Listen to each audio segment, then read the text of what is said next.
Hello, everyone. Thanks for tuning into this episode of the Creatives of Windsor Podcast. I'm your host, Anthony Shirtout, and today I'm sitting down with local chef and restaurateur John Alvarez, who is the co-owner and chef of Grand Cantina, Funky Chow Kitchen, Taloola Cafe, and IKTO Tiki Bar. That's right, yeah. Well, thank you so much for having me. No problem. Thanks for coming on. Appreciate it. Yeah.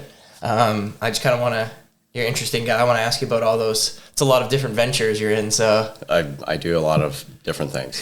Are you in charge of the food at all of those places? Well, collectively as the restaurant group now, like F&B Hospitality Group, it's gone from just having the one our original restaurant, F&B, to F&B Hospitality Group. So at the beginning, it was like my menu.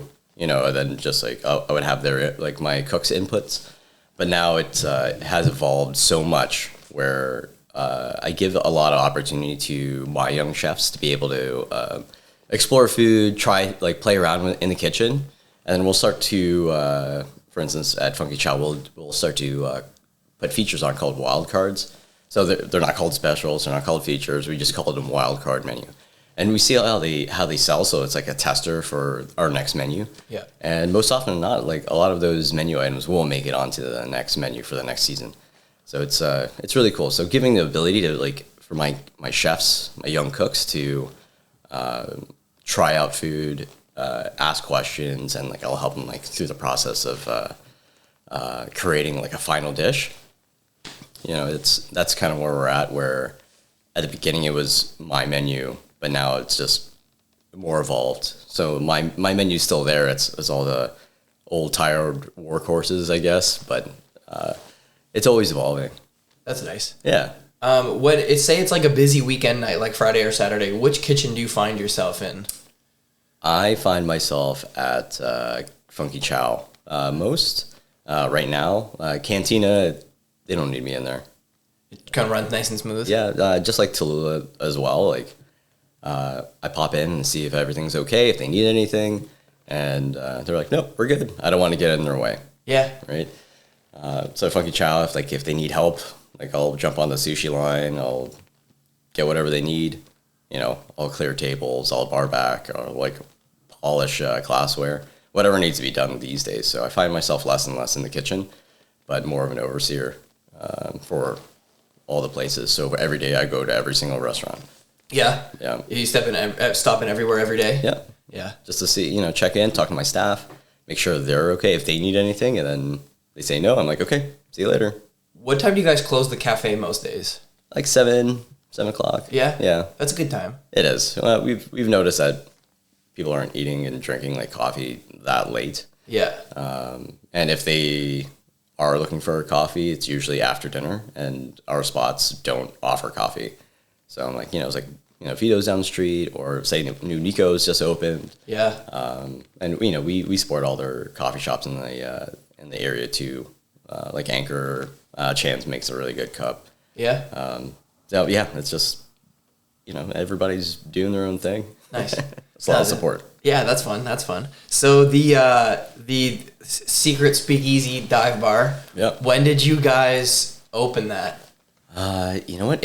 It's about a year now. We opened it last October, which happened, I feel super quick, as does everything these days. Yeah, I know, it's crazy. I was saying that to somebody yesterday. I can't believe it's October already. It's insane. Yeah. Yeah. Even right now, my kids are, I'm asking them, what do they want? It's what do you want to be for Halloween? Because we got to get these costumes now. Yeah. I don't want to pick through the last remnants of whatever is in those crappy bags. Yeah.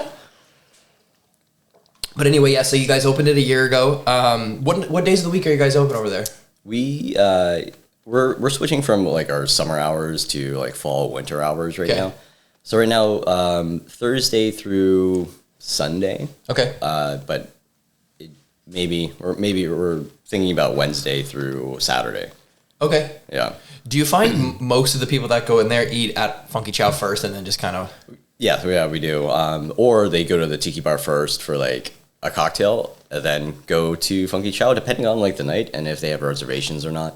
Okay. We find people will go to the Tiki bar as they're waiting for their table at Funky Chow, have their dinner, and then go back to the Tiki bar, and then we I was like, okay, those tiki drinks are strong, like really strong, but they don't taste it.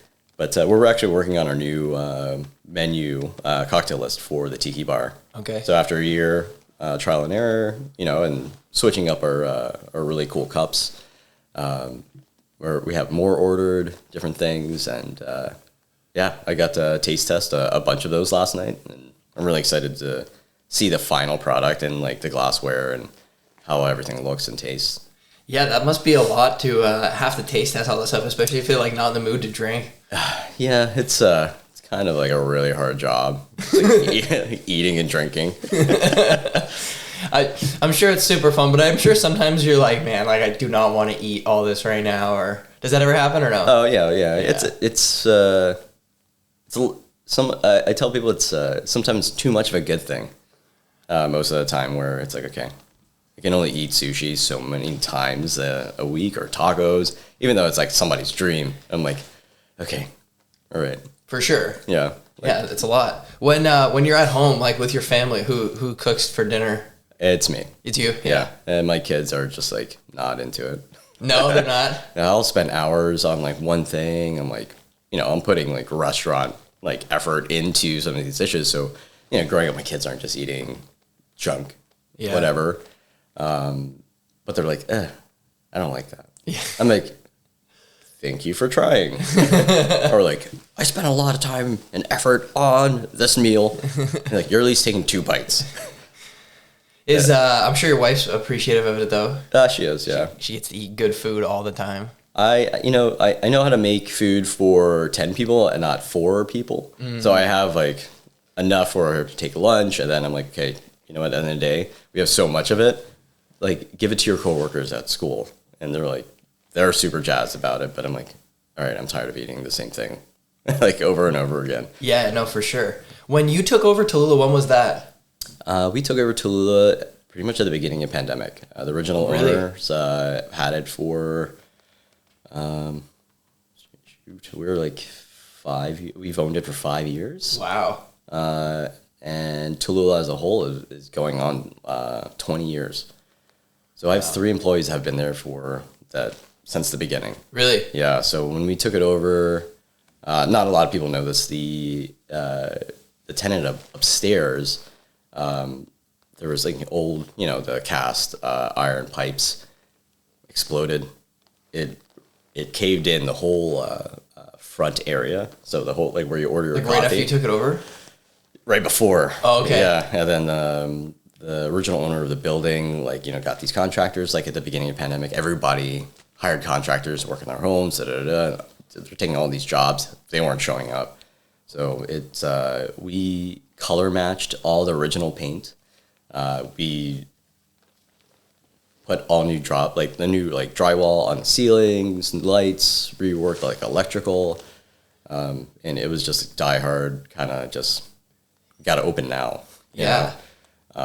So when we took it over, it was like, I never want to be like the face of that restaurant, cafe, because like that it's a staple in the neighborhood, and it's been there, going on 20 years. So I remember my wife taking me there on a date the first time I flew in from Windsor, because I'm originally from Baltimore, Maryland. Okay. And I flew into Windsor to meet Katie's family, and I have a picture of myself on the patio with the power building behind me, and it's covered in ivy. And when you get a sandwich, you get like 2 half cut cherry tomatoes, a couple green beans, baby green beans, and like a dot of dressing, just like a little side. And I had that green bean over the top of my lip before I had a mustache, and I'm just like sitting on that patio, and it just 16 years later, it's like just kind of serendipitous of it just happening to become part of the family. Yeah, that's super cool. Yeah. You guys, it doesn't seem like you changed very much there. You just tried to keep it exactly how it was. Exactly how it is. Yeah. Did you change any of the food a lot, or did you try to keep that the same too? Well, we originally looked at the menu, and we just kind of talked to the staff, and we're like, hey, what are the best sellers? What doesn't sell? I think at that time they had 6 different types of lettuce on their on their menu. And I'm like, okay, so you have 6 of this lettuce. What are you throwing out the most? Or like, what doesn't sell? And they're like, well, this. I'm like, okay. And then they're trying to give me reasons. I'm like, no worries. Like, you say it doesn't sell, and it just goes bad. Let's take away waste and like frustration, and like let's build from there. So the menu is probably like 95% the same. Okay. A little pared down, and then we just tuned in a couple things. Yeah, like did you go in and say, oh, you know what, this sandwich is probably a little bit better if we kind of do it like this instead, or Nope. No, you just that's it. That's it. People like it like that, and Yeah, I mean, for it being so open so long and the menu really hasn't changed, it's one of those things where people come in and they expect this patty melt, the Patricia melt, to taste a certain way, eat in a certain way, and then if they come back and it's totally different, now it has like microgreens or something like stupid on it, they're like, okay, it's different. I don't like it, right? People are creatures of habit, and they go to certain restaurants, certain places, certain bars because they love the ambiance, they love the way that just it feels, the way that things eat or drink, and when those things change, like they're like, okay, yeah, it's weird. Yeah. Yeah. Yeah, no, that makes sense. And I think you, with all the other places you have enough freedom to do other things you want, and you just do them over there instead, kind of thing. For sure, right? yeah. Yeah. And they're always like eager to like learn something new over there or try something different, but I'm like, I can't do it too much, So we have a big chalkboard that we have like a rotating like local coffee, like drip, and then like our soups, and we'll rotate like sandwiches and stuff on that board. They'll run for like a month or so. Okay. And then that's kind of like the fun for them. Nice. With what you were talking about, like doing all like the rentals there and trying to make it the same, like the decor you have in all your places is pretty extravagant, and they're also like very different from each other. Yep. Like Grand Cantina, for example, like that's beautiful inside. I'm sure that was a lot of work to. Like, who are you? Like, you and your co-owners, do you guys come up with that yourselves? Do you hire designers? Like, no, actually. So my business partner Rosemary. So I have one business partner. Okay. She was an architect for 15 years, nice. and her husband's also an architect. Okay. So at F&B times, she's like she had her own food blog where she got like pretty notable, where people were sending her cookbooks, and for her to just like pick a page and then like make that recipe and blog about it, take pictures, and then she came to me one day and she said, "I want to be a chef," and I'm like, "Don't do that." It's like, don't do that. They're like, that's the worst. I'm like, it's like, I can't even afford to have you here. Like, if you wanted to work in my kitchen. Yeah. Like, when we first opened, I had 13 staff as a whole, and it was me, my sous chef, and a dishwasher every single day. F&B? At F&B. Okay.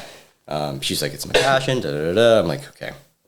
It's like, I can't afford to pay you, but on your free time, you can come in and learn as much as you want. Like, you'll learn a lot of, like, great skills and, like, make some really cool things, because her and her husband used to come in like all the time. And then actually before that, I was a sushi chef at this place called Sushi Guru, where Kona in Walkerville is now. But I opened that in like 2013, 2014. Okay. My friend owns that now. Okay. Yeah. Yeah. Yeah, he's a great guy. Yeah. And I knew Rose and Matt from there, and then it just exploded from there. But Matt, her husband, Matt Woods, he also an architect, and he designs restaurant spaces, food halls. So he's all over the place. Like, he used to fly a lot more around the world before the pandemic. Okay. And he's pretty happy that he's not traveling as much. But he, Rose and Matt are one of the main influencers of like the design space of the restaurant. So we see everything in CAD. We can like walk through the whole space. Nice. Before it's even open, right? And they're really good at choosing colors and stuff. And I'm more like, okay, functionality and just like flow of like how the kitchen should work, or even like other things, like more mechanical aspects of it. Like, so we have a really great work relationship. Yeah, for sure. Yeah, they do like the more aesthetic things, Yep. and then you do the functionality of it. I keep my toolbox in my truck.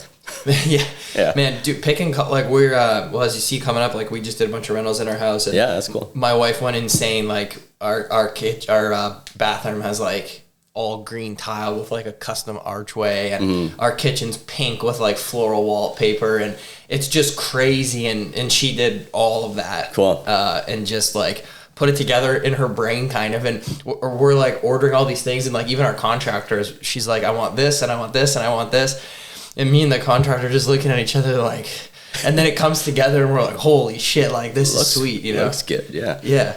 Putting all that stuff together in AutoCAD is one thing, but how do you guys find people to build that all? Like, you know what? Actually, the new location for the Grand Cantina was the only location that we weren't allowed to do the construction ourselves. Okay. So I am the handyman. I am the guy with like all the woodworking tools in my garage.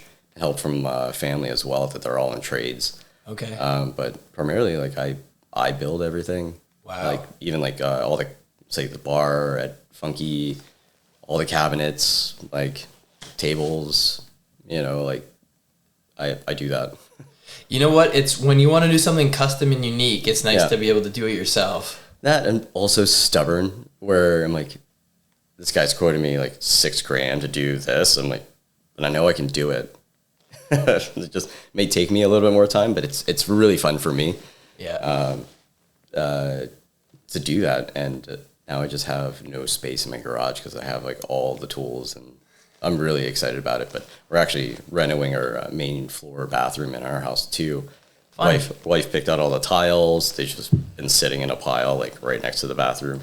But yeah, it's old, like yellow and brown tiles, and it's very dated, very 70s. Yeah. And ready to rip everything out and just kind of go at it.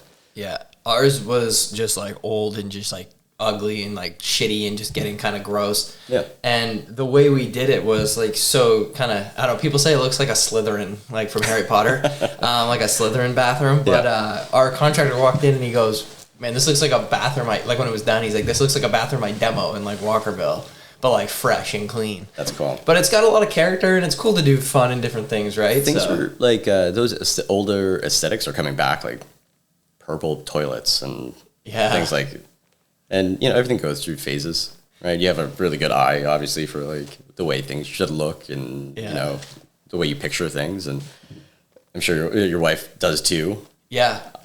My wife is like, nope, then we're doing this, and you know, like this is the thing I want. Yeah. And I'm like, okay, let's look at tiles, and we agree upon it. She allows me to help her do those things, but I'm going to be doing the reno myself, and probably in the next month. Yeah. Yeah. Good luck. Yeah, it's okay. You like it. It's fun. Yeah. It's fine.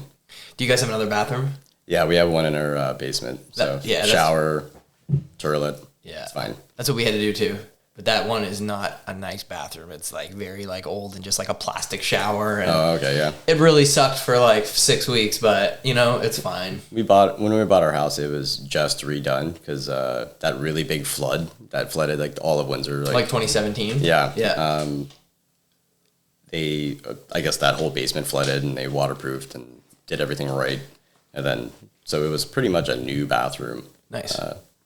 So, I mean, it's not fancy, but it can, you know, take care of 4 people. Yeah, for sure. For sure. A little tight space, but. Yeah.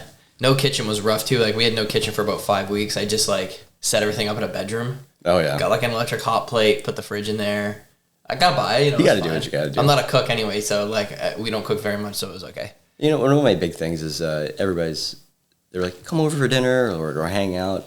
And they're like, well, I'm not a chef. And, you know, I'm like, you can make me craft dinner with cut up hot dogs, and I would be super content.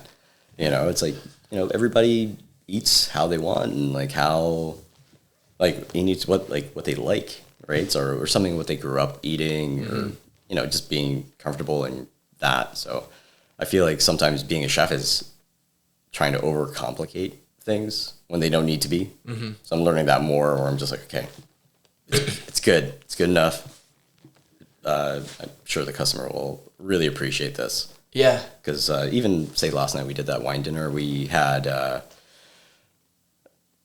made a Australian grass-fed Wagyu tartare with like rice paper crisps, and we took egg yolks and sous vide it for like maybe 12 hours. So the egg yolks became really jammy, and we put that in like a piping bag and then just kind of made dots and stuff. And I didn't take any pictures of any of the food, otherwise I would show you.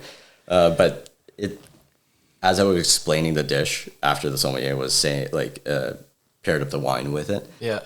So she talked about the wine first. Me and my chef, James Saunders, he went to go explain his dish, and then, we're going back and forth. And then I'm like watching the patrons, and I'm like, okay, stop talking, because they already lost you like at the fifth ingredient. I'm like, just keeping it really simplistic and just hitting those main points. I feel like that's more what people gravitate towards, like with their attention spans. Did you guys get to eat that too and try it, or? Oh yeah. Yeah. Oh yeah. When you do something kind of unique and different, you always want to give it a little try. Oh yeah. We always try all the different components separately and then as a whole. Okay. So sometimes we'll choose a seasonal vegetable and then choose a protein afterwards. Yeah. Then just like trying to think about how to manipulate this one, like asparagus. How do I cook this in a different way that's kind of complement blank? And then what other components in that dish could be like 8 different things pair well with asparagus. Okay. So I'm like thinking backwards and then coming as a whole. Yeah. So most often than not, I know flavors enough where I can make a dish, buy all the ingredients without even trying it, and already know how I want it to be plated, how I want it to look, and I know it's going to taste like this. Is look an important factor for you? I think it is for everyone. Yeah. Especially for the restaurant, because people eat with their eyes first, right? And this day and age, dish comes to the table, people have their phones out, they're like, then I'm like, okay, it's getting cold. Please eat it. So people eat with their eyes first. So aesthetically, I feel like people, they want to have something different, right? So otherwise they would be doing it at their home. Yeah, true. I got approached by 2 people yesterday. I was like, do you do private catering? I'm like, yeah, sure. Absolutely. Like I'll bring the whole setup, whatever you want. I'm pretty versatile in my style of cooking, where I can cook anything. Like my restaurant experience is pretty vast. I don't know. I want to get into that and ask you those questions. Sure. Before we do that, I have one more. So the wine, what is it? Sommelier. Sommelier. Yeah. Do you have one that you work with all the time? Like, how does that work? Do you bring them in? Like there's a couple of people that come in from Toronto. There are some local ones, but they offer all these different styles of wine that you can't get at the LCBO, so they're consignment. We choose a couple. We have chosen a couple that just randomly cold called us, or sometimes we reach out to them having this wine at another bar, say in Toronto or somewhere else in Ontario. But primarily these all the wines are from different countries. So for our restaurant group, we don't like having a lot of these big jammy reds from California. We'll have some California wines, but something that isn't, say, like a Jail or a Camus, something that's complementary to that. But it's just not what Windsorites are used to ordering, right? So familiar flavors, but just different options, just so it kind of breaks people out of their comfort zone and try different things that they've never heard of. Yeah. I was telling you we were at that restaurant in the States last night in the Shinola, and which Samarello. Yeah, Samarello. And we had that guy there with the wine, and he gave us one from northern Italy, and then just kind of went through the menu and picked a lot of like northern Italian dishes and stuff, and put it all together, and it was It was a nice night, you know. That's amazing. Yeah, they're just standing behind you, filling your wine as you kind of finish the glass. It's like already full again, you know. We finished the first bottle very fast, and it was a good time. It's nice to do like, you know, eating out experiences like that are fun. Yeah, date night, man. You got to do it. Yeah. Do you? Let's start back about kind of how you got into it, and then I'll go into this next question. Sure. So you're from Baltimore. Yep. Have you been a chef? Like, is that the first thing you did when you were like 18 years old? I started in restaurants when I was 14. Okay. Washing dishes, then slowly working my way up, like salads, you know, like food runner. And I'm like putting things in deep fryers and then slowly working my way to the grill. Like my first ever job was steaming crabs on the East Coast, right? So Baltimore's on the East Coast. And that was like one of those things. It's like lobsters in Maine, Maryland's like blue crabs. You guys are right. Is it Baltimore on the ocean or no? Baltimore is like 3 hours kind of in like there's an inner harbor. So yeah. Okay. Yeah. You guys got fresh fish there though. Ish. Yeah, there's fish. Okay. All right. Not in Baltimore City. Okay.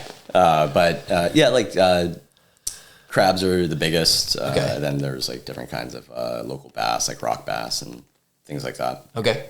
Cool. So you you started in restaurants, and then where did you go? Like, did you go to somewhere, school or anything like that? Yeah. So just working in different restaurants. Like I worked in a couple of like really big chains before I went to culinary school. I moved down to Orlando, Florida when I was 20, and went to the Cordon Bleu with two of my best friends from high school. So we were like 20. We all moved out of our house, like family homes, for the first time. Got this condo that was right next to the pool. We're going to culinary school all day, and then go home, shower, go right to work, and it was like a crazy couple of years. Yeah, I'm sure. Partied really hard and then learned a lot. Yeah. And then we all kind of went our separate ways afterwards. So classically French trained, Le Cordon Bleu. At that time, I was working at a fine dining Hawaiian restaurant. My chef was Roy Yamaguchi. So he, at that time, had 33 fine dining Hawaiian restaurants all over North America. I worked at 3 of them, and I was more or less a corporate trainer / sushi chef for them. So every time somebody new came in, I would train them on X station, this station, Yeah. I was a sushi chef for 8 years straight, just cutting fish, making rice, and at a fast pace, like upscale, like environment. And got to learn a lot. Rolling sushi is a skill in its own, is it not? Like, oh, for sure. Yeah. Yeah, it's at one point I would walk around like this, and my wife's like, "You're doing it again." I'm like walking around like a T-Rex. I'm like, because I'm just like ready to kind of just roll sushi and like cut it. And are you very fast at it? I assume. I'm pretty good. Yeah. Yeah. Yeah. So then you did all that, and then what happened? Did you meet your wife, and then you came here? So after culinary school, I had an opportunity to move to South Beach, Miami, to open up another one of these locations as an executive sushi chef. Okay, cool. And the opportunity like came in my lap when I was 23. And I'm like, okay, I'm hungry. Let's go. Yeah. Like, I'm ready to do this. Very, very focused. Something happened with the lease, so that didn't work out. So my executive chef called me Junior. He's like, hey, Junior, you want to move to Las Vegas? I'm like, okay, let's do it. Right before I moved to Las Vegas, I was on the beach with 5 of my chef buddies, and my wife was living in Ottawa at the time, and she was down in Florida. So her and her girlfriend were walking on the beach, like a couple blocks down, and it was kind of a shitty day. We just wanted to be at the water and drink beers. But I met her Cocoa Beach, Florida. Cool. And we did this whole like long distance phone thing. And I asked her, I'm like, hey, well, I'm about to move to Las Vegas. Do you want to be with me? She's like, okay. Long story short, going on 17 years. That's wow. Where is that? Yeah. That's very cool. So she moved to Las Vegas with you? She moved to Las Vegas. How did she do that if she was Canadian? In spurts. Okay. Yeah. She did it legally. Yeah. And then you got married and then obviously it's no problem. Got married in Vegas. Okay. I said, I was like, I wanted like 8 Elvises and I wanted like a little white church. Then I realized I didn't have money for that. And I just worked a lot. So, we got like Justice of the Peace, went down to like City Hall. And then we moved back to Windsor afterwards and had a really big church wedding for our families at Assumption, right by the bridge. Yeah. And moved around from there again. I've never done a wedding in there. I've done a wedding everywhere, and I've been doing it for 11 years. Yeah. I've never done one in there. It's I don't even know if it's open right now. I know I don't know. I think shortly after that they kind of like put fences around it because it needed a lot of work, like where it was falling apart. Yeah. But it's a very, very old church, and it's beautiful inside. Yeah. You know what? We didn't even get our pictures developed from after our wedding. Really? Paid a lot of money for a photographer. Couldn't decide. What do you have, like the negatives from it, or not even? You don't have anything. Nope. Wow. They closed afterwards, and that photography studio did like my in-laws' pictures. Okay. But it was like, I've been married for 16 years now. Uh-huh. So 16 years ago, they were like, okay, well, you could choose 100, but they took 1,000. Nice. It's like 16 years ago, so that was what year? 2010? 9? Yeah. So they shot your wedding on digital though? Yeah. Yeah. So it was like, just SD cards. But the thing about 2009 is the people shooting, even though they shot it on digital, they were film shooters.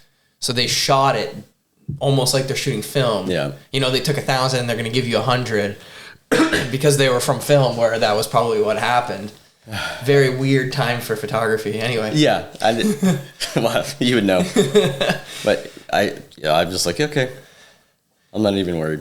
Yeah. Yeah, things have changed a funny. lot now, Like, oh, yeah. Even since I started, like, the number that I give back is, things are quicker now. Like, you don't even have to, like, AI really helps with us with editing and just doing the tedious things. Like, it's not doing my job for me, but it's making it so I can go so much faster. Convenient. Which allows me to deliver 3,000 pictures on a wedding day instead of 1,000. So crazy. Because it's just helping, you don't have to do that tedious BS that takes forever.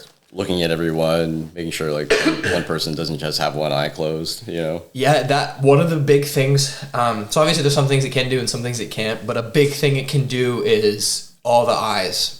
And if somebody's blinking, it won't give you that picture. And it's nice. It knows when the couple's kissing too and doesn't count that as like an eye close. Oh, okay. But it's really nice. That's so crazy. It's amazing. Yeah. For family photos, like, I probably take about 4 or 5 of each one in a row because people do blink. Yeah. And it's just nice to just take 4 of each shot. Just if you blinked in all 4, it's your fault. That's what I would say. Open your eyes. Open your eyes. But it's great with picking one from each scene with everybody's eyes open. And then the one time it makes a mistake, it didn't. It's because every one of the 4, somebody was blinking. Yeah. Which is easy enough to Photoshop. You just take the first one when their eyes were open and then put it over the other one anyway. We do family photos like every other year. Mm-hmm. And our friend, photographer, she does it. And she's like, yeah, I replace people's heads. She showed me and she's like moving like my son's like 2-year-old head and like putting it on his body, like where he's actually smiling and not just like making a stink face. It's, when you're taking, like, if I take 4 of you and you blink in one of them, but you stayed in the same spot, it's really easy to cut your face. Yeah, for sure. Put it back on your face, right? It's if you're angled this way in one and then this way in another, you can't really do it. But anyway, if you Photoshop, you can open people's eyes now. That's crazy. It's not that nice yet, but it's coming. Yeah. Yeah. It's pretty cool. It's funny how things changed. Has a lot changed with technology since you started doing what you're doing? Like for food? Yeah. Like equipment keeps getting better. Say like the one oven that we have at Funky Chow that we do a lot of our cooking in it's called a rationale. So it's a steam combination oven. So it is what air fryers are based off of. Okay. So really high heat, has a really good fan in it, and can introduce steam at the same time. So if, say, you're baking a cake, you know, sometimes, or like a cheesecake, you normally put like a tray of water underneath just to make steam so it doesn't dry out. Okay. Even cooking, supposed to help promote even cooking. This thing has a water line already like attached to it, and it can sear, it can bake, it can like low cook, like sous vide, like overnight.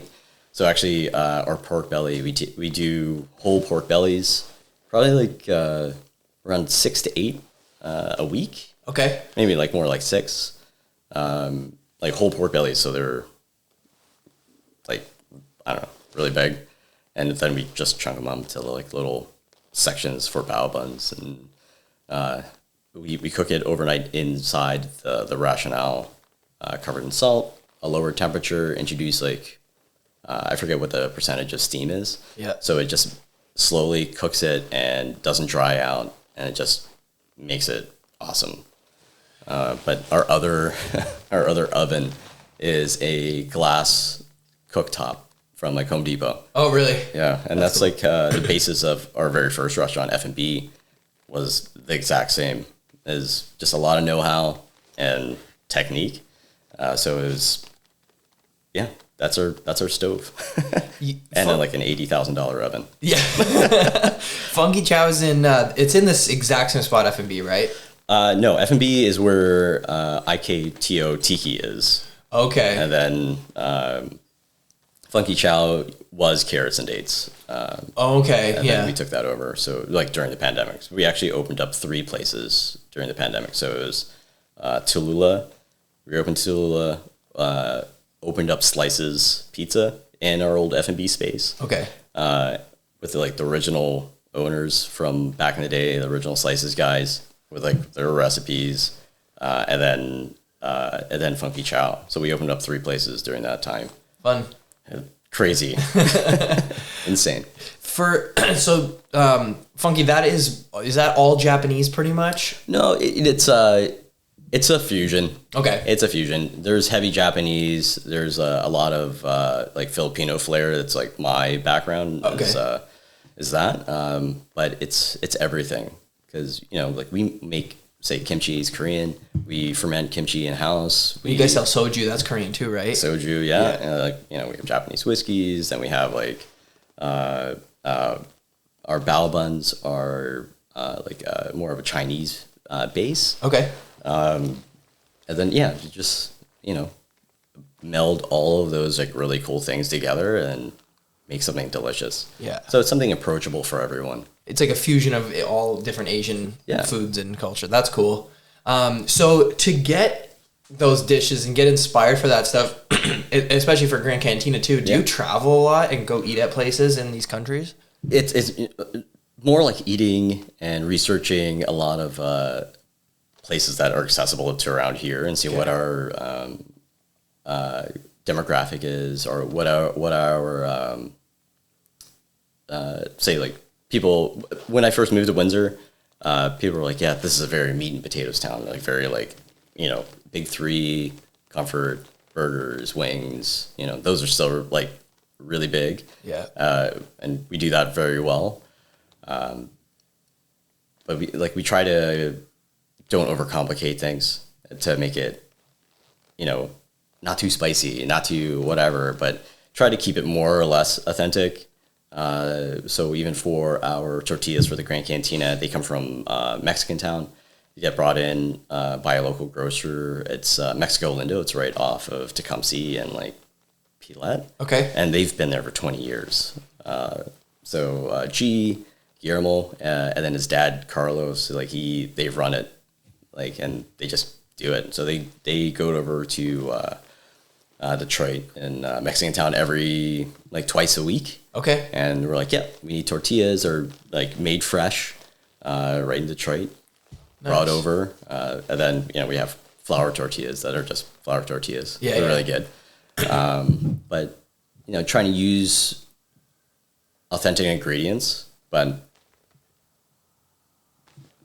not overcomplicated where people aren't going to understand, or like say that's way too spicy, or Yeah, it's like too much of that. Yeah. Too much of a good thing. Yeah. No, I don't know. That's not the right way to say it. I understand what you mean. Yeah.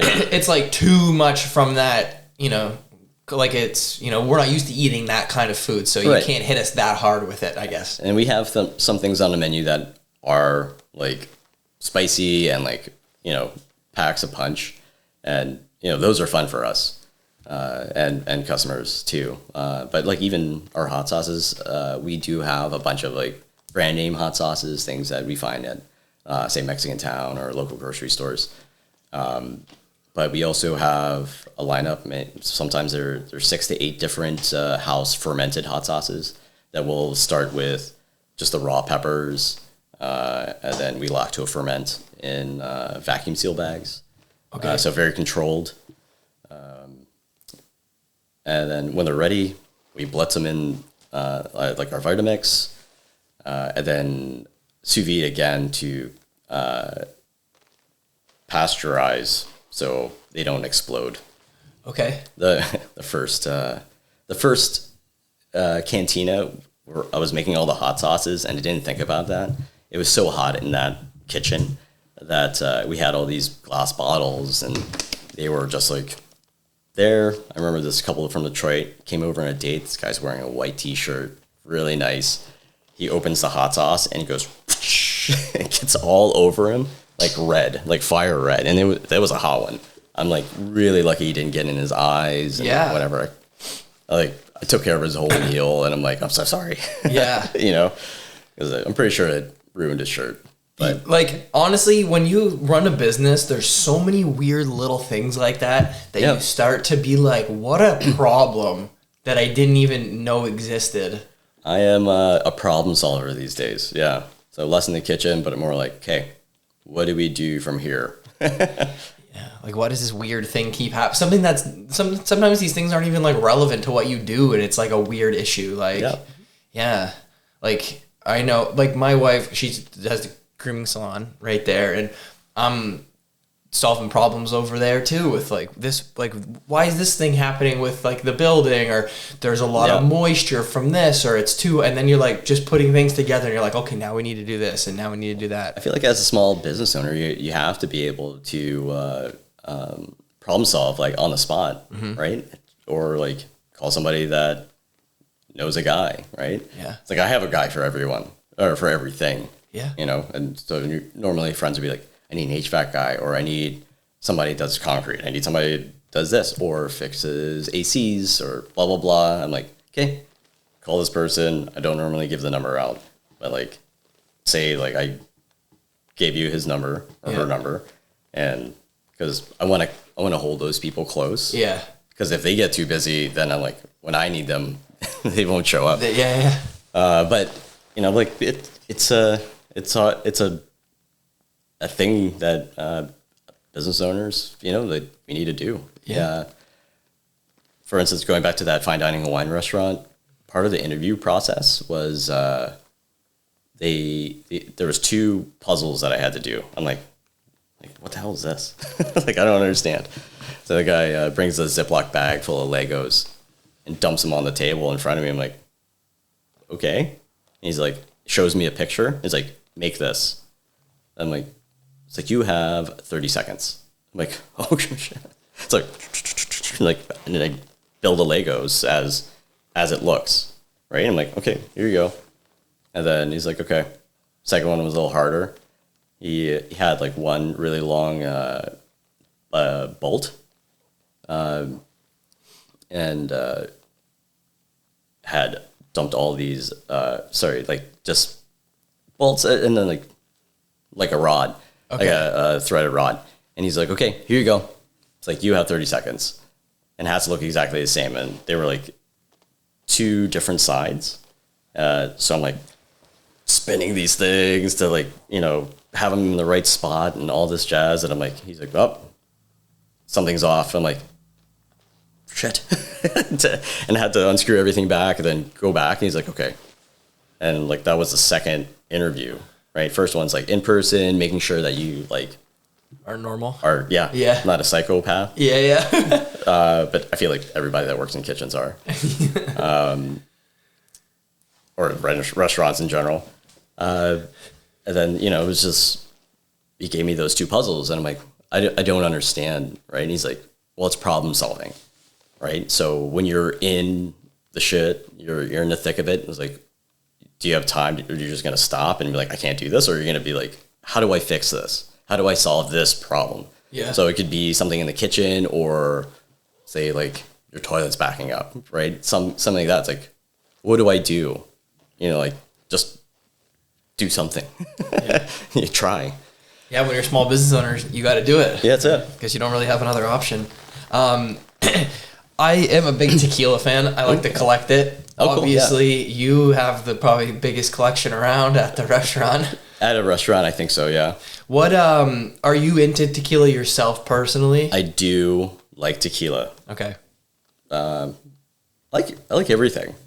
But part of my job is I get to try everything. Yeah. And, yes, I buy the bottles, but I'm like,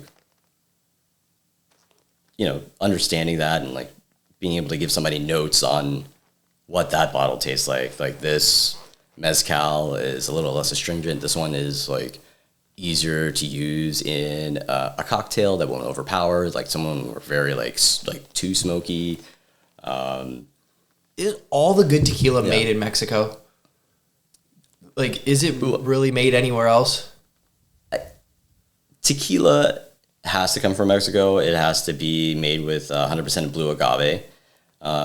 It's like Champagne de France. Okay. Right? That Champagne region in France. If Champagne doesn't come from there, they can't call it Champagne. Okay. Just like bourbon comes from Kentucky. It has to be from Kentucky.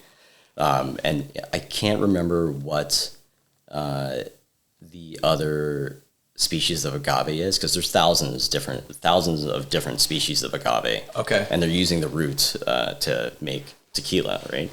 But it has to be blue agave to be considered tequila. Gotcha. But there are other suppliers, it's other producers distilling the spirit that's not called tequila, but it is it tastes like tequila.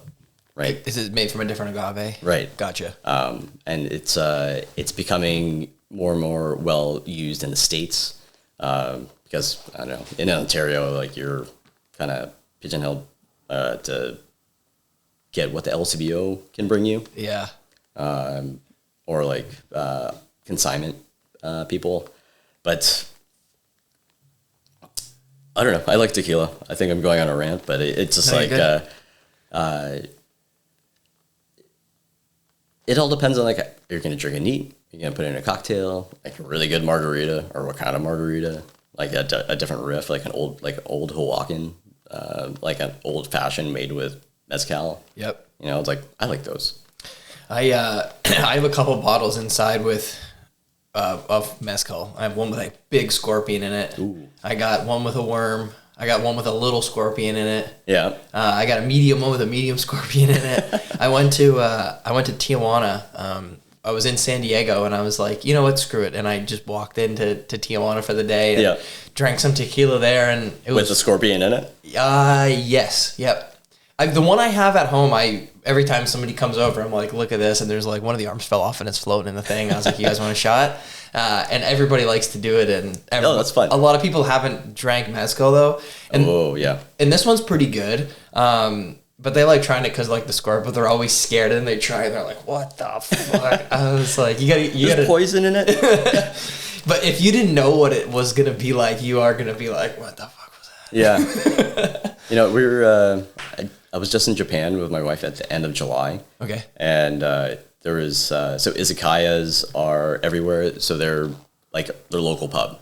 Okay. But some are like really nice, and some are just like, this is normal food, like normal food for Japanese people. Yeah. But one of our day trips, we hard to decide like where to go, and they had a bottle of soju, like the Japanese version of soju, and it had this like venomous snake just wrapped around in it, and its mouth was open, and you see the fangs. I'm like, huh, is that a decor thing, or like And then somebody's like, no, that's like you can buy a shot of it.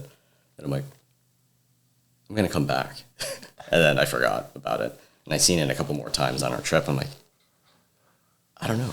Did you do it or no? I would have. Yeah. I would have, but it was just so crazy hot, and we were just like, okay, we're going this way. Like there's only so much time. Yeah, for sure. You guys sell. Do you still have your menu with like all the different tequila shots you can have? Oh, for sure. Yeah. Yeah. We have. There's around like at one point there's around 88 different kinds of mezcal and tequila. Okay. I know you had one. It was like $100 for a shot. Oh, probably. Yeah. Yeah. Some of those bottles, not cheap. I think one of them was. It's been a couple of years now, but it like $780 for the one bottle. Okay. That's underneath the brand of Clase Azul. Yeah. But it's like the one everybody likes now. Yeah, but it's called like Love, and it's in this big ceramic bottle, and I feel like it's better. Azul means blue, right? In Spanish? Yeah. And because of blue agave, is that why? Probably. Yeah. Yeah. So actually, like on the bottle, you'll see there's like agave all over it. Even Don Julio, 1942, Yep. is the bottle is shaped that way because it's supposed to look like a agave leaf. Cool. Azul, my friend got married and he likes tequila, and we bought a bottle for the day. It's fun to ring the bell on top, and it's easy going. Yeah. You know what? It does taste pretty smooth. Yeah. Yeah. It really like smooth hints like super vanilla-y, and it's just really good. Yeah. Yeah. Like if you're going to do a shot of something, I would do shots of that. Yeah. You could do it. Yeah. Yeah. My wife doesn't like tequila, and she tried it. She's like, I can drink that all the time. I'm like, no, you can't, because it's way too expensive. It went up in price. They actually have a bottle at the Roundhouse Center. I was at the other day, like on the shelf. Yeah. It went up only like $20 because it used to be $300 a bottle. Now it's like $320. But yeah, they used to be $150. No way. Then it got popular. Yep. Yeah.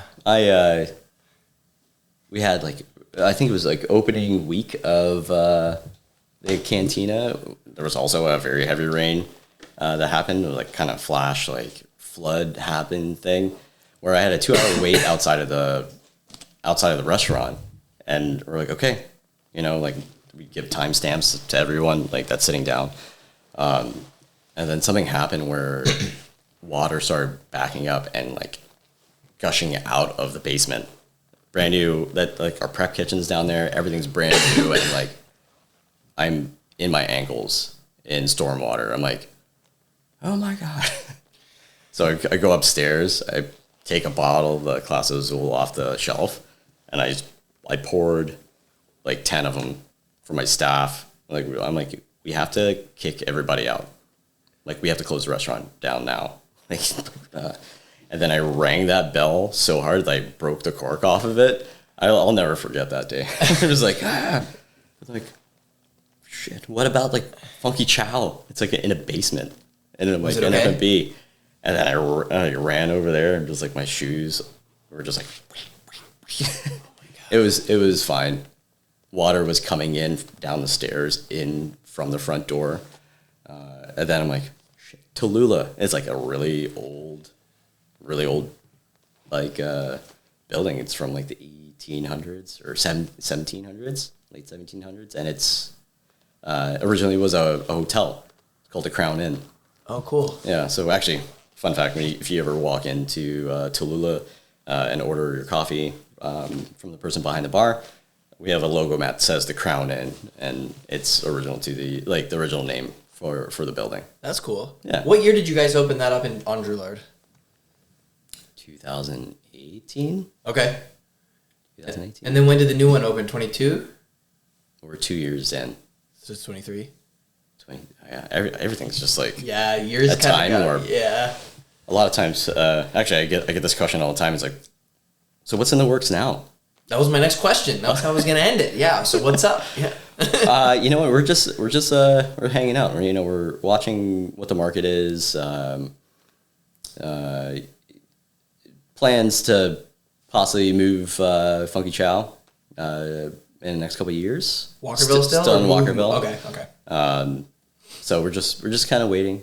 You know, maybe one day we'll start looking into Detroit. Yeah. Cool. Oh yeah, you're American. I'm American, and my business partner is originally from Chicago, so it'd be easier for us to do that than say other people. No shit. Yeah, you're good to go right away. Easy peasy. Yeah. That's nice. You know, like, I don't know, minimum wage is way less there. I looked it up, and I'm like, it's insane. Like, and you know what? A lot of the nicer restaurants, like like I said last time, we went to that one place, and a couple months ago we went to Cliff Bell's, the jazz bar. Yeah. And the prices are still like, you know, we're paying $47 for a dish. Yeah. But that's a lot more money over there, you know. It's like 40% on the dollar, right? Yeah. But you know what? And prices are around the same, if not more. If not more. There was a tequila cocktail yesterday on the menu for $24, American. Yeah. With a tip, that's like over $35. Mm-hmm. Yeah. I've been to a bunch of cocktail bars in Detroit, and I'm like, okay, this and this. I remember I bought one that was like $110 for an old fashioned made with like a special bourbon. It even came with a little mother of pearl spoon on top of the glass with caviar on it. I'm like, yeah, I want that. Wow. Yeah, it was not cheap. No. It just tasted like an old fashioned with caviar on it. It's, you know, sometimes spending the extra money on food and drink is like, you notice it, and then I guess sometimes you don't, right? Yeah. So, yeah. That's all right. So, so you're just hanging out, Grand Cantina, staying where it is, though? Yeah. Yeah. We have a 10-year lease. We're 2 years in. We're like, we're doing great. You know, it's amazing corner. Views are like great. Like our patio, you know, it's still warm-ish out. I have patio heaters out there, so the diehard patio people are like, hey, it's not done yet until the first snowfall. Yeah. So I always have those patio heaters going, and it's still comfortable outside. The bees aren't that bad now, and I'm just like, you know, we're just hanging out, watching the market, and just making sure that, you know, we're not rushing into anything. Yeah. Because my wife's like, we've opened 9 restaurants in 9 years. I own 4. So it's just like kind of a lot of give and take, you know, don't make rash decisions. I've been in this game for 26 years, 28 years. I don't know. Yeah. Started washing dishes when I was 14. I'm 40 now. It's a lot of years. It is. It's like, what is that in dog years in restaurants? I'm just like the weathered sailor that like just going out to sea. Waves are hitting me in the face. I'm just unscathed. I'm just like, okay, this broke. Somebody's fighting somebody outside. I'm like, all right, I'll handle that.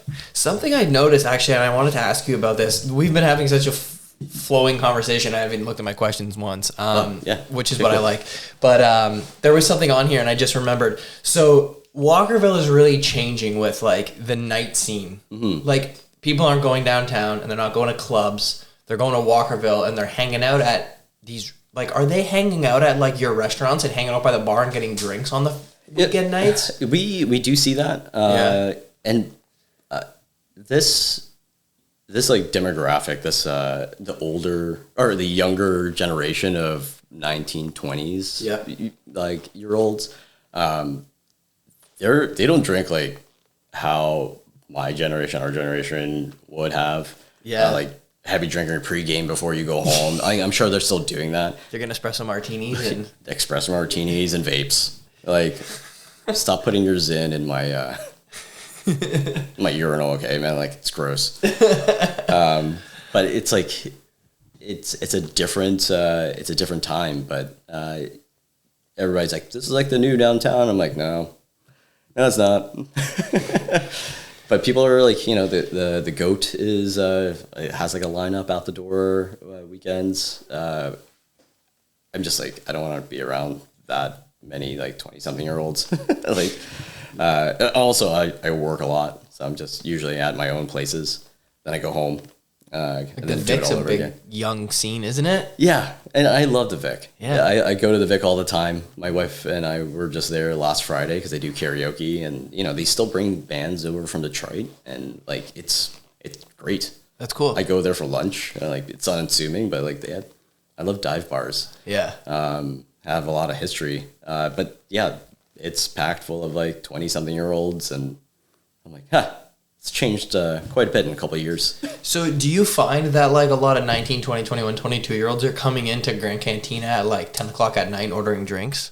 Yeah, sometimes. Yeah, they're coming with like a bunch of their friends, a bigger party. They'll have like a birthday dinner there or funky chow. Like and I'll find them at the Tiki bar afterwards, just kind of moseying in, and they're just in a big group. Yep. And I'm like, okay, yeah, like they're in, and then they have one or two, and then they mosey on somewhere else. Yeah. You know, like... That's cool, though. Hopefully one day downtown, gets back at it.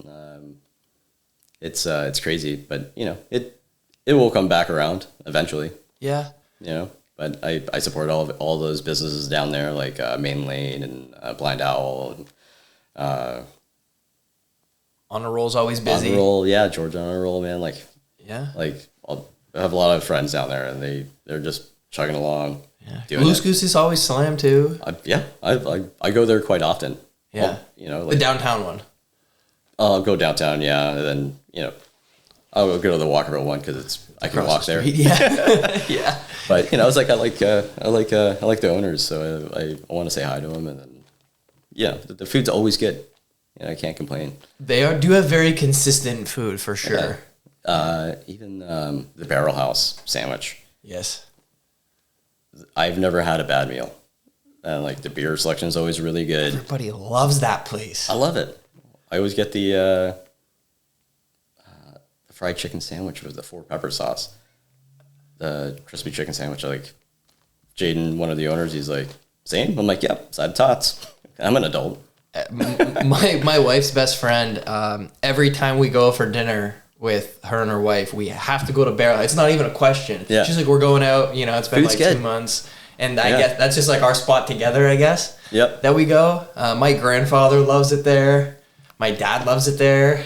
Everything is good. Yeah. And like everything's made from scratch, and like, Aaron's usually like on the grill, and he's doing great things, It's hard work. That's what I like about Windsor is like, you guys all support each other. And yeah. We're like that in the photography community too. And yep. There's always one or two who aren't a part of that community, and they get fizzled out pretty quick, right? Like, yeah, you got to work as a team or you're not going to make it, That's it. Like, and we see that in restaurants, everybody plays nice to a certain extent. Some restaurant owners don't like each other, but like we have common like friends and blah, blah, blah. And like everybody's friendly. If like, do you ever call your neighbors on like in Walkerville or vice versa and like ask for things? And yeah, sometimes I'm like, hey, I need like a thing of brain farting. It's okay. Sometimes like people will ask like to borrow oysters, or like I need like a couple pounds of butter. If you got it, I'm like, yeah, sure. Yeah. Even like Barrel House, their chit printers went down one day, and I have a stack of them because we switched to like a kitchen to the plate system, so it's just on a screen instead of printing out on a physical chit. Yeah. So I'm like, yeah, no problem. And like drop them off and like cost you a beer. Yeah. No, that's nice. Yeah, we do that too. Like photographers would be like, I dropped this lens. Like I have a wedding tomorrow. Who doesn't have one? Can I have a lens? And they're not cheap. No. Or like, fuck, my camera broke, and the new one won't be here till Monday. I need one for the weekend. Can I borrow one? Yeah. We always help each other out.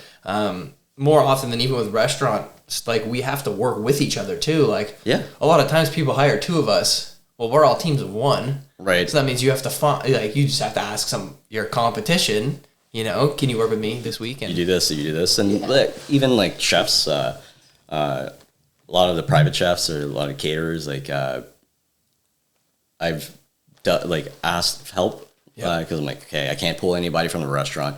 Are you free today? Do you want to make a couple $100? They're like, okay. Then you kind of realize it like working next to them, because like chefs normally have really big egos. I feel like I'm pretty humble. I don't know. I'm like this all the time, but you realize like I can work with this person. We can do this again. you know, and like build those bonds or that kind of camaraderie, right? And it's the same thing. It's, you know, being able to work with your neighbors and, you know, but one of the things I always say is like in Walkerville, they're like, well, it's like you have 4 places. Yeah, you're taking over. I'm like, no. It's like Vito also has 4 places. Yeah. But, you know, we all play nice and everybody does their own thing. And we're just like, we're in it together. So if they're busy, I'm busy, right? If the neighborhood is busy, like if like say like the market is busy in general, exactly, everybody's doing well, right? If one person is the destination and everybody else is like slow, like that's not good for the neighborhood. No, right? So we're always like community driven, and like we want to make sure everybody is like doing well. Yeah, and maybe I want to go to Walkerville tonight, but I don't want Mexican food. I want Italian food, but then come get a drink there after or something, right? So it's there's something for everyone, right? Especially everybody's menus. Actually, if you ever had the Cantina burger on the menu at the Grand Cantina, no, I put a really great sleeper burger on there. Okay, just what you said. It's like sometimes you're out and a group of 6, and there's one person that doesn't like tacos. Try the burger. So the bun is a local bun that I grew up eating in like Maryland. So it's like made in Pennsylvania. So I get it shipped up. It's like a sweet potato bun. It's almost like a King's Hawaiian roll. Okay. And then the meat is from Simcoe. So it's 3 hours away. It's a 70-30 blend, like a higher fat, and we don't do anything to it. We portion it out, salt and pepper the outside, and that's it. Okay. And it's just good product. I'm telling my wife we're going to get that. Okay. Yeah. Yeah. That sounds fun. But yeah, no, man, that was a great chat. Yeah, thanks, man. That was really great. Thank you very much for coming on. Well, thanks for having me. Obviously, we've mentioned all the businesses that you own and co-own. So yeah, you know, everybody listening, I'm sure, you know, if you're in Windsor, you've been to at least one of them anyway. So, but yeah, thank you again very much for coming on. I appreciate it. Thank you. All right. Thanks for watching, everybody. Yeah, that was fun, man. Yeah. Thanks for coming on. I really appreciate it. I feel like sometimes I just rant. You weren't ranting. Okay, good. I like